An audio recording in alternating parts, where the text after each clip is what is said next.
Amen. Isa nga pa pong malakas na palakpak po para sa atin. Hallelujah! Pwede po bang hanapin po natin ang ating katabi? At tanungin mo kung kumusta siya. Mabuti po ba ang lahat? Amen. Salamat po sa ating scripture reader. Nabasa na po kanina yung salita ng ating Panginoon na matatagpuan po sa libro ng Jeremiah chapter 18 verses 1 to 12. At sa ating opening prayer po kanina, maraming salamat po sa pag-pray po sa ating gawain at sa inyo pong lingkod sa hapong ito. Hindi ko na po ulitin yung binasa po kanina ni Sister Denise. Sino po dito ang nakakaalam ng nursery rhyme ng Humpty Dumpty?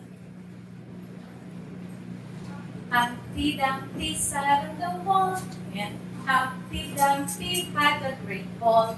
All the king's horses and all the king's men, they couldn't Humpty Dumpty to fix again. Kasi yung itsura po ni Humpty Dumpty, sobrang malaki yung ulo, tsaka mataba. Ngayon, umupo daw siya sa wall, bigla siyang nahulog, pumunta yung mga tauhan, mga soldier ng king para buhatin si Humpty Dumpty pero hindi nila nagawa. Pati yung nasirang, pati yung na-broken na part ng katawan ni Humpty Dumpty ay hindi daw po nila nagawa. Pero may hidden story po doon kasi bumangon na pusa si Humpty Dumpty.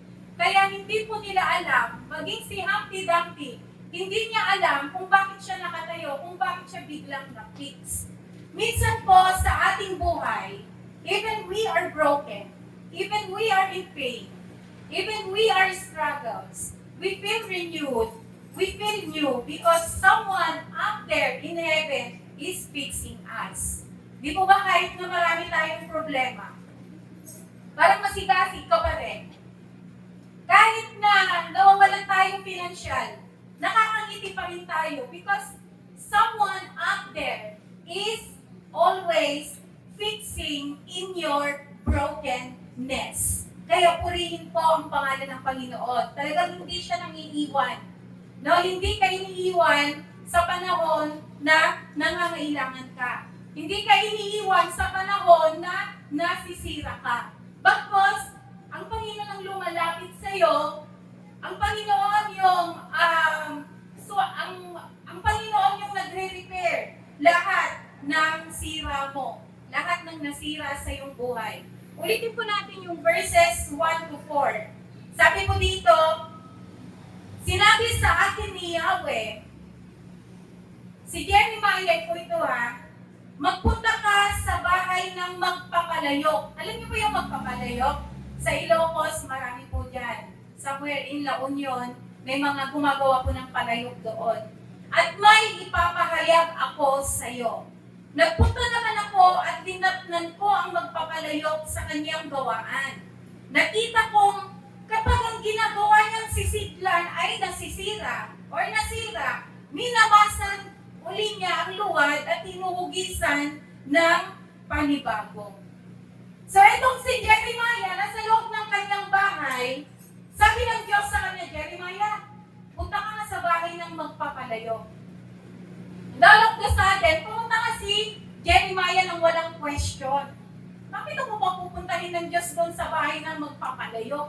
Wala naman akong idea kung paano ako gumawa ng palayo. Bakit kaya ako inutusan ng Diyos doon? Walang ganon, walang katanungan si Jeremiah. Bagkos, he obeyed God na pumunta sa bahay ng magpapalayo. Dahil alam niya na may mensahe ang Diyos sa kanya sa bahay ng magpapalayo. God sent Jeremiah and he obeyed. And you are here because you obeyed God. Sabi, Brother Burns, punta ka ngayon sa church. Wala nang Lord, pwede ba? Next time na lang. Lord, may nararamdaman ako. But Brother Burns, okay, na pumunta dito sa bahay ng Panginoon dahil alam niya na may ipapahayag. May mensahe ang Diyos sa hapong ito sa kanyang buhay. Like Jeremiah did, kaya pumunta siya sa bahay ng magpapalayok dahil alam niya na doon ipapakita ng Diyos kung ano yung mensahe niya sa kanya. You are here because God sent you para makita po ninyo ang mensahe ng Panginoon sa bawat buhay na nandirito ngayon. Pagpatuloy po natin sa verses 5 to 12. Pagkatapos sinabi sa akin ni Yahweh, hindi ko ba magagawa sa bayang Israel ang ginawa ng magpapalayok sa luwad na iyon? Sabi ang nakitang mensahe ni Jeremiah sa magpapalayok, pag nakita niya na nasira daw yung clay, hindi niya tinatapon. Bagkos, yung ginagawa nila yung pinipilot sa Ilocano, ginagawa ulit, tapos pinapaikot, hindi ko alam kung paano noon, pero sa Ilocos po kasi, yung binisita namin is parang may sterling wheel na ginagawa. Nang inaano dun sa may paa, tapos may ginaganon sila, tapos pinapaikot. So parang maraming kamay, yung magpapalayok, habang pinapaikot niya yung parang stairway, bigla siyang pupunta doon, huhugisan, papaikot yung clay. And that time po, sa paghahari ni King Josiah, doon pinadala ng Panginoong Diyos ang isang propeta. At ang propeta nito si Jeremiah. After the reign of Josiah, yung mga sumunod sa kanya ay naging disobey nila ang Panginoong Diyos. Kaya doon, muling nagagalit ang Diyos sa bayan ng Juda at bayan ng Israel. Kasi nga po, after the reign of Josiah, si Josiah po, siya po yung pinaka-youngest na naging king. Ngayon, nung natapos na yung reign ni Josiah, yung mga anak niya, apo niya, ay hindi nila tinularan yung ginawa ni Josiah. Kaya itong si Jeremiah, tinawag na weeping prophet. Kasi mangit siya. Sa tuwing pinapanalangin niya ang bayang Israel, iniiyak niya sa ating Panginoon. Dahil nakikita niya na ang mga namumuno doon ay hindi nag-o-obey sa ating Diyos. Kaya sabi ng Panginoon sa kanya, pumunta ka sa bahay ng magpapalayo. Sabihin mo sa bayang Israel, bakit hindi ko ba kayang gawin? Yung ginagawa ng magpapalayo, hindi ko ba kayang gawin sa bayan ng Israel na pwede ko pa sila na i-repair. Pwede ko pa sila na gawing buo kahit sila ay nagdi-disobey sa akin. Yun yung nakita ni Jeremiah na mensahe ng Panginoong Diyos sa kanya. And this afternoon, you might be broken, but our faithful God is faithful to redesign you, to fix you, and to make you whole. Amen po ba yun? Naniniwala po ba kayo doon? Amen. Ngayon po, ano ang mensahe ng Diyos sa atin sa hapong ito, sa potter and the clay? May nais po pong ibahagi sa inyo na 3 lamang po na mensahe ng potter and the clay. Number 1, God is the potter and we are the clay. Lagi po natin tandaan yan. God is the potter and we are the clay. Yung story po ng Jonah's Pool ay dahil po hindi po nag-disobey yung mga namumuno. Sometimes, we, Christians, nasabi natin, na tinanggap na natin ang Panginoong Jesucristo sa buhay natin, but we decide our faith. Kaya nagkakagulo ang sinasabi ng mga Christianity because we decide our own faith. May mga kanya-kanya tayong pinapaniwalaan. May mga orasyon ng mga ibang Kristiyano. No? We decide our own faith. We choose our own faith. Maraming ginagamit ang Panginoon sa mundong ito para makalapit at makita po natin ang katotohanan. But we decide our own faith. And sometimes, hindi lang sometimes, lagi, no, you are the director of your life. Ikaw na yung nagde-director. Ikaw na yung director ng buhay mo. Ikaw na yung gumagawa ng sariling kwento mo. Hindi mo na pinapakinggan kung ano yung gustong i-direct ng Creator mo sa iyong buhay. Kaya kung minsan, nagiging Judah po tayo. Nagkakaroon tayo ng Judah's fall. Kasi we decide on our own faith, we choose our own faith, at nagiging director po tayo ng ating buhay.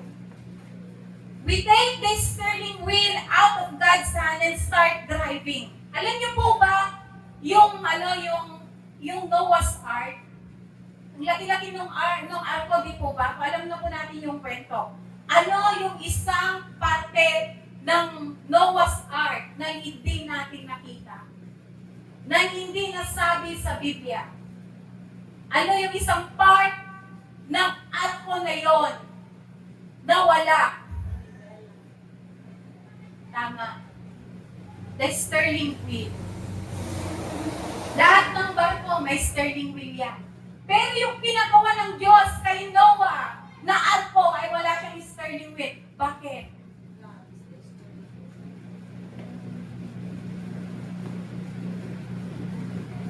Dahil pag sinuwa ang nag-drive ng arko, maaaring pati sila ay mapahama.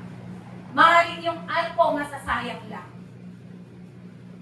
Hinayaan ng Diyos na magawa yung arko, na sumakay si Noah at siyang mag-drive sa arko na yan. Dahil alam ng Diyos kung saan niya isasadsad yung arko. Tama, Ate B? Thank you po, Pastora. Sometimes we are the driver. Pero pag ikaw ang nag-drive ng sarili mong buhay, mag-ingat ka.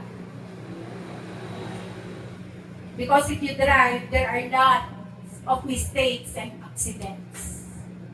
At pag nagkamali ka sa kanto na nilikuan mo, at pag na-aksidente ka, hindi mo naman kayang harapin ang mga consequences. Sometimes we blame God.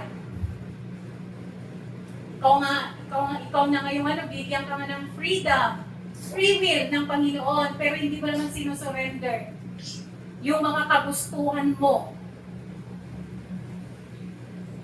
Sa akin ang manibela, ako magdadrive, pupunta ako sa ganito, pero pag nadisgrasya ka, you blame God. We take the sterling. Lord, ako munang magdadrive kasi itong pangarap ko. Ano po? Sana hindi po tayo ganun. Pag di mo kayang harapin ang ang mga consequences, ibigay mo yung manibela sa ating Panginoon. Jesus takes the wheel. Kung alam niyo po yung kanta niyo. And sometimes we jump off the wheel when God is taking us through some painful process. Alam niyo po ba yung nakita ni Jeremiah na pag nasira yung mark clay, kung may mark clay, hindi niya daw tinatapon. Muli niya itong ilaok na ngayon, tapos ipilot-pilot na. That is the painful process.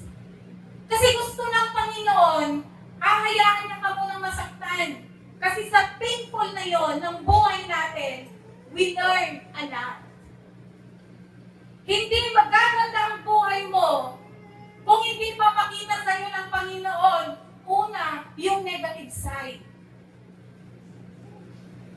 Hindi ka magiging successful kung hindi ka muna tuturuan ng Panginoon. Pero sometimes, gusto natin kaginawaan. Ayaw na natin mahirapan. So we jump out the wheel. Ini-skip natin yung mga dapat na pagpupunan natin ng lesson sa ating buhay. Skip God. Pass muna dyan. I want to take rest. And drink the champagne. Champagne na kagad. Kasi champagne, symbolize nun is victory. Kaya pag minsan bagsak po tayo sa ating mga testimony. Kung minsan yung mga ibang Kristiyano hindi ka paniwalang mga testimonies nila. Kasi hindi mo makikitaan why they became as successful. Kung bakit nila nakilala ang Panginoon. Kung bakit ganito ngayon karamihan ang buhay nila. Bakit? Hindi mo ninakaw yung past mo. Kailangan yan, pinapag-aralan, ini-experience, binibigay ng Panginoon, pinapakita ng Panginoon. At habang inaaral ka ng Panginoon, pinapakita niya sa'yo, nagiging painful yung process. Hindi mo makikita yung true love kung hindi ka muna masasaktan, una. Hindi ka magiging success sa negosyo kung hindi ka muna nag-fail sa ibang negosyo. Hindi ka makakakuha ng magandang trabaho kung hindi mo muna pinaghirapan from daycare to college. Hindi pa nga natatapos pag nag-graduate ka ng college eh. Kailangan mo pang mag-exam. At hindi mo maipapanganak ang maganda at guwapong anak mo kung hindi ka nag-labor na babae. Lahat ng masasakit, no? We jump out on the wing. Alalahanin po natin, the day you accept Jesus, you made Him your Savior and your Father. You gave Him the permission to mold you. Kaya kung masakit yung process, hayaan mo lang. Hayaan mo lang. Dahil yung base, hindi siya naging magandang base. Nakailang sira pa si Father. Bago naging magandang base, yung nakikita mo ngayon sa mall. Nagiging artist pa nga si Father di ba? Pinipinturahan, tapos drawingan niya yung base. Mga kapatid, God is the Father and we are the clay. Hayaan mo ang Panginoon. Kung nasa painful process ka, hayaan mo ang Panginoon ang mag-remold sa'yo, mag-renew sa'yo, mag-refill sa'yo. Hayaan mo ang Panginoon ang maging director ng buhay mo at hindi ikaw ang maging driver ng buhay mo. Number 2, God specializes in broken and marred clay. God specializes in broken and marred clay. Some of us hurt. Araw-araw yan, may pain. Sino dito yung araw-araw hindi nakakaramdam ng pain? Araw-araw may pain. Sabi po nila, nasasaktan ka kasi hindi mo deserve masaktan. Tama po ba? Tama? Nalito kayo. Nasasaktan ka dahil hindi mo deserve masaktan. Nasasaktan lang tayo sa mga taong mahal natin, sa mga taong close natin. Pag sinaktan ka ng mga taong hindi mo ka-close, pag ibibiyakan mo, hindi naman mo istorya yan. Yun yung sinasagot natin. Pero pag nanakit sa'yo ang mahal mo at close mo, doon ka umiiyak. Doon mo nararamdaman yung pain because you don't deserve the pain. Mabait ka naman sa kanila. Kung may pangangailangan, binibigay mo naman sa kanila. Ginagalang mo naman sila. Binibigay mo yung the best na respeto. Pero pag may nasabing konti lang, iniiyakan mo. Nasasaktan ka. Because you don't deserve the pain. Pero, kaya nga andyan yung pattern natin para i-redesign, para i-remold yung heart natin na nakaka-feel na pain. At ito po yung kagandahan. Ang nakita ni Jeremiah, hindi niya ibulbul lang.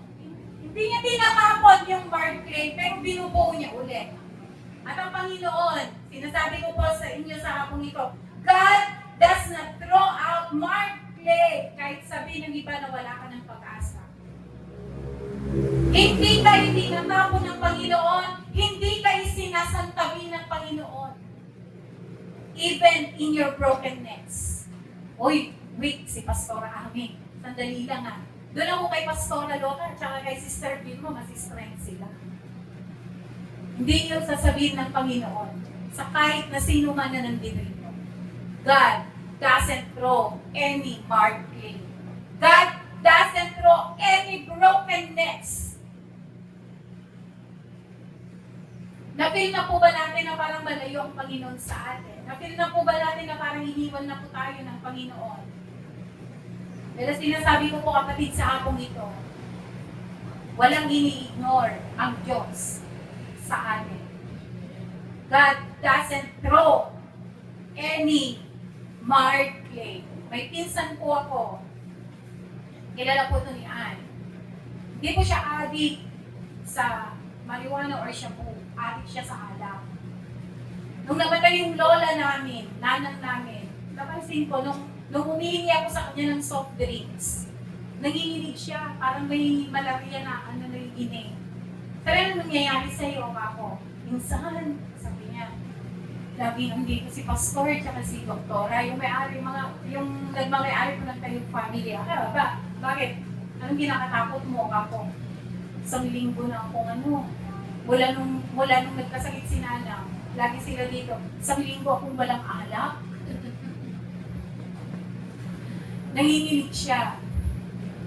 So, pagkatapos ng libing, kinonfine siya kasi nanginginig talaga siya, hindi siya makakain ng rice, hindi siya makapag-merienda. Hinahanap niya alak.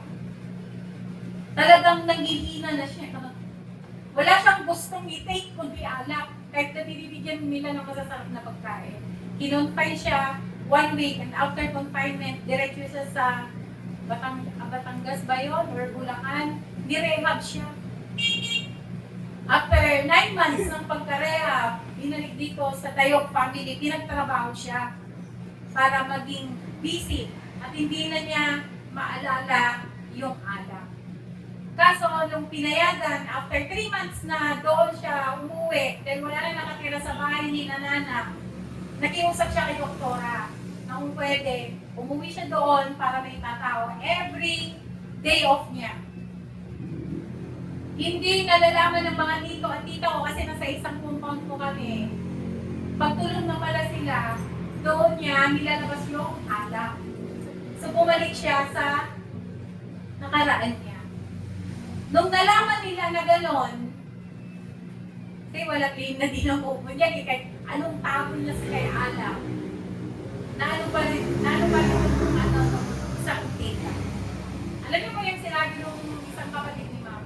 Wala ka ng pagbabago, hindi ka na magbabago, ganyan ka na mamamatay. Nasaktan ko yung tita ko doon sa Manila, umuwi sila, nang may sama ng loob sa mga tagaan dito. Kasi yung nasabi ng tita ko. Pero this Christmas, last Christmas, kinumusta ko siya. Minsan, kumusta ka na, ba't hindi kayo nagawin dito? Ako. Kahit nung November 1, hindi kayo nagawin, sabi ko ganyan. Sabi niya, nasa process of, healing sa mga nasabi nila dyan insan. Pero lagi kong pinag-pray si Ante sa lahat ng nasabi niya. Sabi ko, praise God, kako. Wala tayong magagawa, kako, kundi mag-forgive insan, kako sa kanya.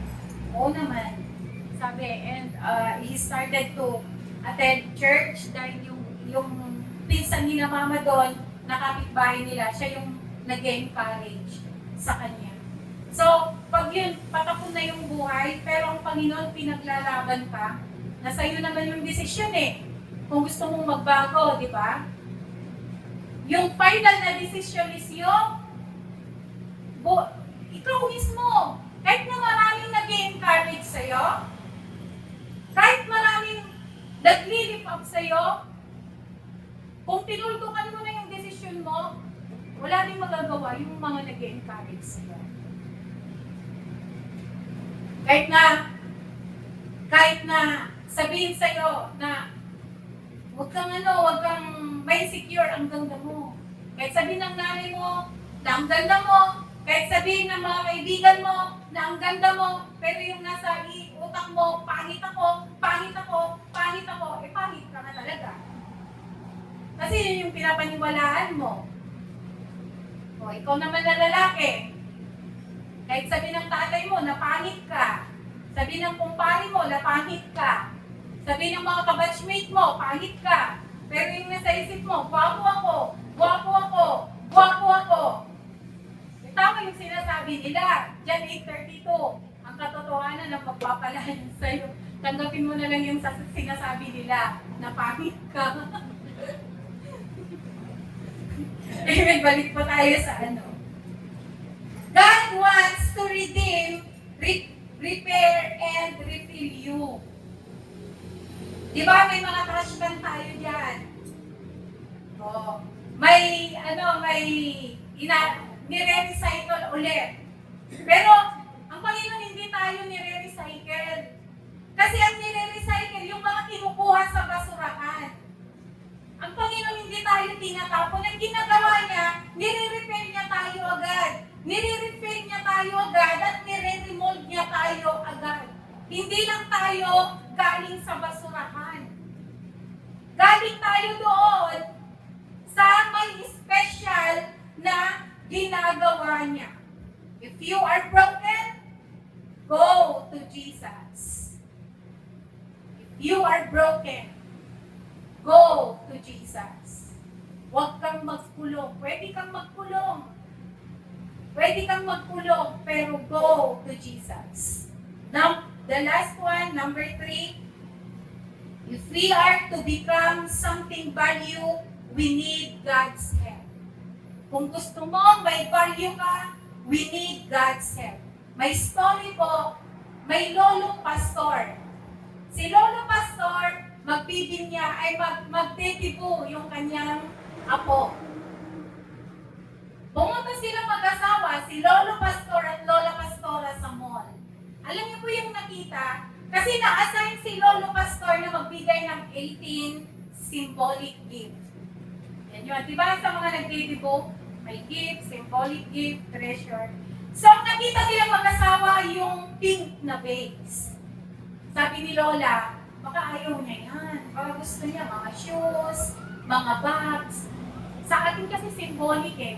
Napakaganda ng vase na ito. Eh, pag bago mo naman ibigay yan, ipapaliwanag mo. Paano mo ipapaliwanag? Sabi ni Lola Pastora. Sabi ni Lolo Pastor, nung ginawa kong vase na to, ilang beses nasira. Ilang beses ni-repair. At nung makuha na yung gustong design, naging painter ang pattern. Na dapat pattern lang siya, pero naging painter siya. Pininturahan ng pink, binilad sa araw. Nung nabilad yung pintura, naging artist din si pattern. Bakit naging artist? Kasi nag-design siya ng magandang larawan sa base na yun. At yun ang buhay ng apo natin. Ilang beses mang nasaktan, ilang beses mang nasira, pero hindi tumigil ang Panginoon hanggang magandang face siya. Hanggang napinturahan siya, hanggang sa may magandang larawan sa kanyang buhay. At ang larawan na yun, yun ang ginagamit niya para maging testimony ng iba. Yun ang ginagamit niyang larawan ngayon para makapaghikayat ng kanyang mga kaibigan. If you are broken, mga kapatid, God is redesigning you for His glory and for His purpose. Kaya, kung may mga problema tayo, kung sa tingin mo, wala ng pag-asa, dahil sa pagkabasag mo, God is speaking every pieces in your brokenness to make you whole. Kaya tanungin ko po kayo sa hapong ito, sino po ang broken? Amen. Walang broken. Okay? Kung broken ka man, need po na maging whole po tayo. Sa papaanong paraan? Go to your Creator. Siya yung nag-create sa'yo, huwag kang pupunta sa hindi mo Creator. Kasi yung Creator mo, siya lang yung makakapagbuo sa'yo dahil every detail in your life that He created ay alam niya. Pag pupunta ka sa hindi nag-create sa'yo, hindi ka niya kilala, lalo kang masisira. Kaya every time that you feel broken, go to your Creator because every details in your life, alam ng gumawa sa inyo. Alam ng Creator mo kung paano ka bubuuin, kung ano yung mga pieces na nawala sa'yo. And before we end, mayroon lamang things na hindi kayang gawin ng Panginoon sa'yo kahit na ikaw ay broken. God cannot leave you or forsake you. Sa gitna ng brokenness mo, hindi ka pwedeng. Hindi kaya ng Panginoon na iwan ka at pabayaan ka. And God cannot stop loving you.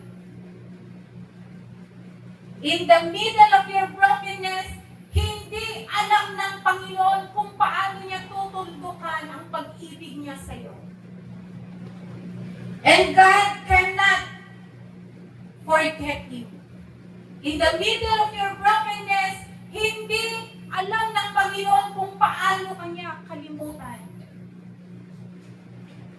God don't make losers.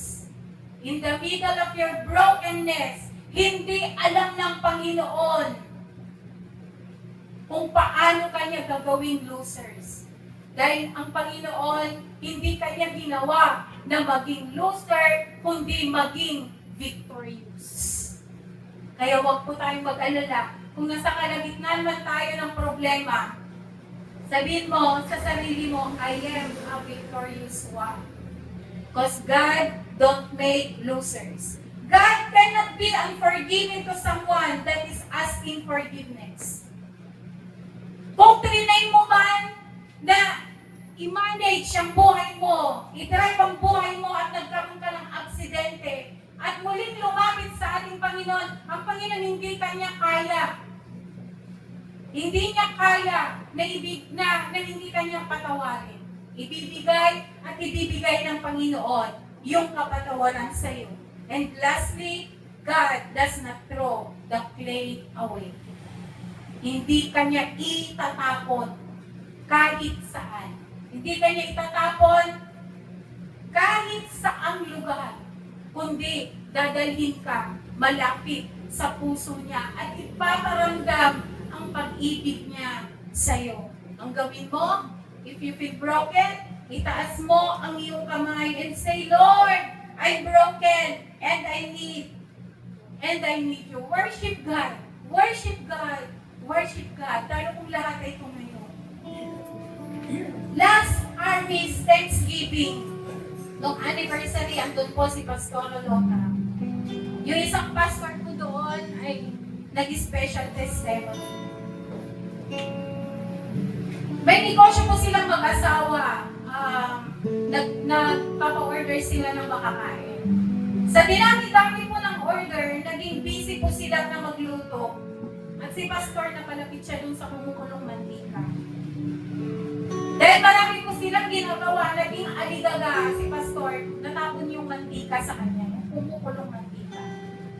Nakasama po ni Bishop sa music team sa RT. Kung lalapitan niyo siya, kahit yung balati. Mahal ang mga antibiotic. Nahihirapan silang bumili ng antibiotic. Pag walang pambili, kumikirot ang buong katawan niya. Halos feeling niya mamatay siya. Pero ang healing therapy na ginawa nila mag-asawa is to worship God. Sabi niya, I'm broken. I don't have enough money to buy my medicine. I'm broken. Ang pangit ng balat niya. Dito, halata mo pa rin yung lamat nung kumukulong mantika na dinulot sa buhay niya. Pero habang nag-worship sila ang mag-asawa sa Panginoon, they feel that healing therapy. Yan yung naging healing therapy nila sa kalagitnaan ng kanilang broken, sa kalagitnaan ng kanilang problema. Doon, napipil niya na siya ay pumaling. At gumaling nga po siya sa pamamagitan ng pag-worship sa ating Panginoon. Kahit may pusong basag po tayo, itaas po natin ang ating kamay sa ating Panginoon. And feel the healing.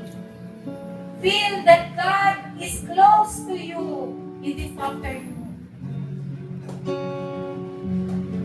At ang Panginoon, ipaparamdam niya sa'yo na anak, andito lang ako. Hindi kita iiwan kahit sira ka na. Bubuuin kita. I will make you whole again. Kaya purihin po, Panginoon.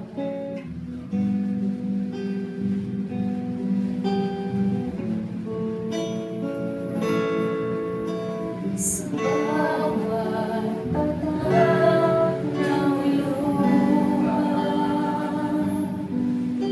sa ating kalinlangan, sa bawat loob at panalangin, di mo ako iniwan. Susikay na riyan, Jesus, ika'y nariyan. Itataas ang aking kamay, itataas ang aking mga kamay sa Diyos na mahabagin, sa ating atunay. O ang nalay ko ay pusong basag, nagpapakumbaba sa iyong presensya, maghari ka. Sa bawat patak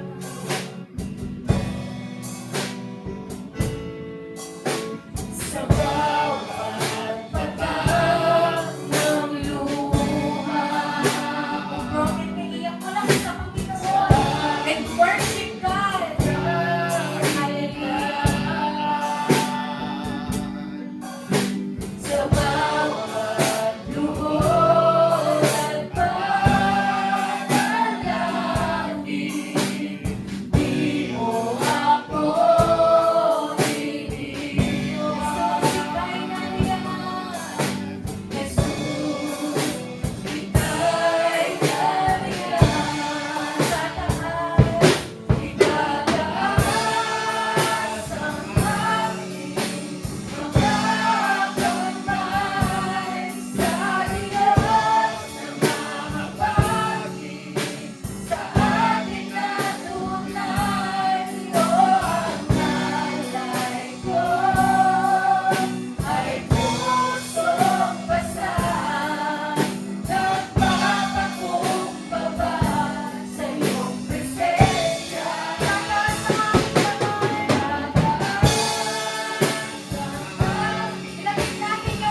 Hayaan po namin mga kapatid ng kamay ng Diyos.